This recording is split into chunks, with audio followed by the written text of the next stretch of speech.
নমস্কাৰ। আজি নিকেতন শংকৰদেৱৰ তিথিভাগ আমি কেনেদৰে পালন কৰিছোঁ তাকে অলপ থুলমূলকৈ আপোনালোকৰ মাজলৈ আগবঢ়ালোঁ।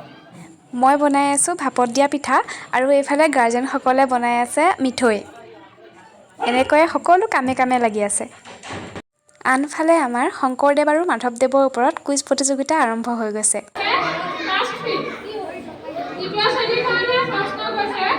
মহাপুৰুষ শ্ৰীমন্ত শংকৰদেৱৰ জন্ম কেতিয়া হৈছিল?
নেগাৰা বজাই বজাই কি হৈ গ'লগে?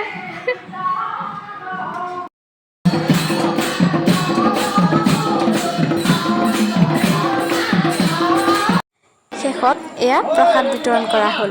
আজিৰ অনুষ্ঠান ভাগত উপস্থিত থকা সকলোলৈকে ধন্যবাদ জনাইছোঁ। আমাৰ দিনটো আজি খুব সুন্দৰকৈ গ'ল।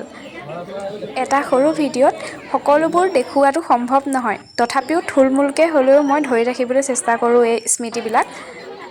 ভিডিঅ'টি চাই কেনেকুৱা পালে জনাব আৰু এইটো ভিডিঅ'ৰ পৰা ইমানতে বিদায় লৈছোঁ। আগলৈ আৰু দি যাম, চাই যাব।